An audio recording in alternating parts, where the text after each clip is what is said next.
Hello and welcome back to another edition of the Medeek Wall plugin. My name is Nathaniel P. Wilkerson, and today I wanted to talk about multi-post installations.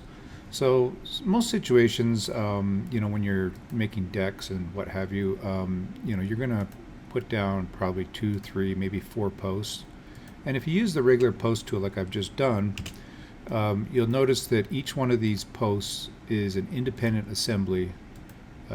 And if you edit one, of course, it doesn't edit the other, right? So let's go ahead and edit this one just to demonstrate.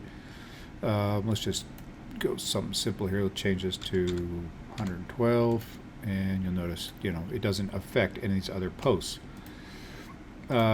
Recently, just to bring this in line with the other plugins, like there may be situations, for instance, where you want to edit your post, get the height, get whatever properties set up, and then maybe it's easier just to copy it, right? So instead of drawing it again, so you can do that now.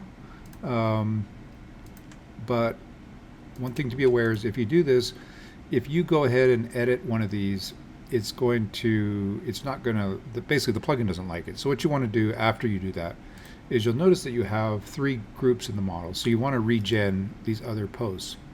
And what will happen is it will actually relabel them a little bit and also make the assembly unique. So now they are each unique, and so you can edit each one, and it's not going to it's not going to cause any problems.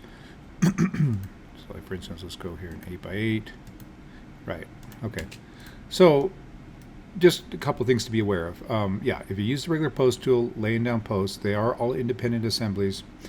If you do use the native tools and just copy these, make multiple copies, what you want to do after that is you do want to, like for instance, now you've got 2 groups. You want to regen that model first, and then it's now independent, and now you can go ahead and edit these. And so they're each independent of each other. Now, there are situations where you don't want them independent, right? I mean, you want to just be able to edit one and edit all 4.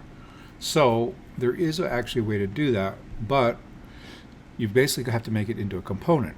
Now, if you go ahead and right-click on this and make a component out of this assembly, it's going to change it from a group, and it's going to turn it into a component. The problem with that is that the plugin does not, it recognizes groups properly, and it doesn't recognize components because it bases all of its, the whole system is based on groups.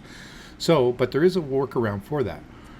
So what you can do is you can turn it, you need to encapsulate this group inside of a component. Now, if you right click on it, and you do try to make component out of it, it will turn the group itself into a component. But we don't want to do that. We actually want to drop it into another component. So typically what I do is usually I'll be drawing a footing, right? Because I'm putting a footing or something underneath this post. And then let's go ahead and we can draw another one, or we'll just drop that right on top of there, for instance. Okay, so now I've got a footing and a post. Now if I grab both of these and then I go make component, now it's actually going to create a component that has these 2 groups in it. So it's not going to redefine the group. See, if I click into this component, now I've got this group, which is a post assembly, and I've got this group, which is the foundation footing assembly, right? So now it's basically contained both of those inside of a component. Okay, so that's what we want, because now if we take this guy and we copy it over, right? Let's get a bunch there. Okay, so now we've got 3 of these components, which contain our 2 assemblies. Now you ask, well, how do you edit that? It's very simple. We just click into it, click into the group, or the component, sorry. And now, if you right-click on this post, notice that it still gives you the options to edit the post assembly, okay? I don't think you want to regen it, because if you regen it, it's going to try to make this an independent group from the other ones. So I would avoid regenning it if you're using this particular configuration of grouping things into components. But you still can edit it. And for instance, now let's go ahead and, I don't know, we can do something silly here. let's go ahead and make this a steel post, for instance. Okay, and see, now we've gone ahead and done that.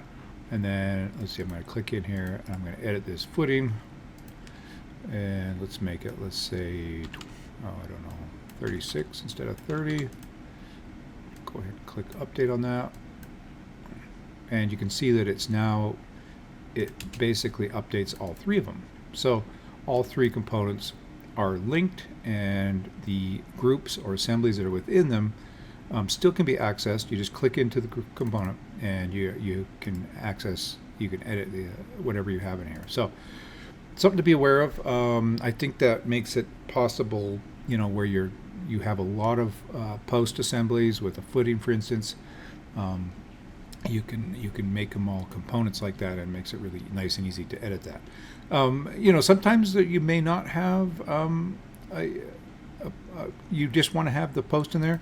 So what I like to do is I just create something. You can create a line, you can create anything actually, and then add it with that group, and then make a component out of it, and then it won't try to turn the assembly itself into a group or a component. But if you just want the post, now once you have it created, just go ahead and delete out that footing if you want. Okay, and see, now we have a component, but we still have that assembly within that component, and so now we still have the same ability to edit and modify it at our leisure. So for instance, let's go ahead and just make a 2x4, right? All right, so I think that's just a little, I don't know, operating tip or hint that I wanted to show you guys how you can deal with dealing with multiple post installations. And I think having this ability can really speed you up when you're modeling, large decks and other things where you have multiple posts and you don't want to have to edit each one independently. But if you do, you have that ability as well. All right, if we have any other questions or comments, please give me a call or shoot me an email, and I'm always willing to take any feedback. So thank you very much. We'll talk to you guys later.